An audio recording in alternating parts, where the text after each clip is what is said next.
గురజాల మండలం దైదా గ్రామానికి చెందిన సోమవరపు సత్యవతి జ్ఞాపకార్థం వారి బంధువులు పట్టణంలోని మా అమ్మా నాన్న ప్రేమాలయంలో వృద్ధులకు వికలాంగులకు భోజనాలు ఏర్పాటు చేశారని వృద్ధాశ్రమం ఫౌండర్ కె ధనుంజయ్ తెలిపారు.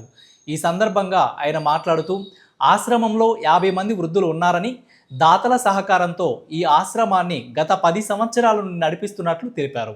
పుట్టినరోజు, పెళ్లి రోజు మరియు పెద్దవారి జ్ఞాపకార్థం ప్రత్యేక రోజులలో మా ఆశ్రమానికి వచ్చి దాతలు సహకరిస్తున్నారని తెలిపారు. ఈ కార్యక్రమంలో సత్యవతి కుటుంబ సభ్యులు పాల్గొన్నారు. మాది నర్సాపేట చిల్లరపేట రోడ్లో ఉన్నటువంటి అమ్మా నాన్న ప్రేమాలయం అనాథ వృద్ధుల వికలాంగుల ఆశ్రమంలో ఈరోజు సత్యవతి గారి జ్ఞాపకార్థం సందర్భంగా మా ఆశ్రమంలో ఉన్నటువంటి 50 మందికి అన్నదాన కార్యక్రమాన్ని ఏర్పాటు చేయించారు వాళ్ళ కుటుంబ సభ్యులు. ఇలాగే మీకు కూడా మీ వారి తరపున, మీకు తెలిసిన వారి తరపున ఏదైనా కార్యక్రమాలు ఉన్నప్పుడు మా ఆశ్రమాన్ని సంధించి గత 10 సంవత్సరాలుగా ఇక్కడ ఈ ఆశ్రమాన్ని నడుపుతున్నాం.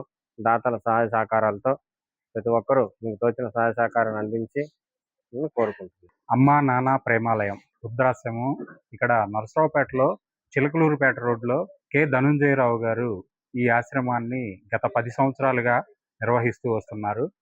ఇక్కడ మేము ఈరోజు మా మేనత్త గారి జ్ఞాపకార్థం ఈరోజు భోజనాలు ఏర్పాటు చేశాము. నాకు చాలా ఆనందంగా ఉంది.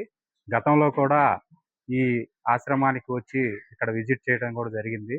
అలాగే 10 సంవత్సరాల నుంచి కూడా ఇక్కడ ఉన్న వారికి ఎలాంటి అసౌకర్యాలు లేకుండా ప్రతి ఒక్కటి దాతల సహకారంతో ధనుంజయరావు గారు నిండు మనసుతోటి ఈ కార్యక్రమాలన్నీ నిర్వహిస్తున్నారు.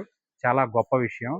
ఎందుకంటే ఎంతోమంది కన్నవాళ్ళు వాళ్ళ ప్రేమను పొందలేక, అలాగే ఎవరూ లేని అనాథలు కూడా ఈ ఆశ్రమంలో నేను చూడడం జరిగింది.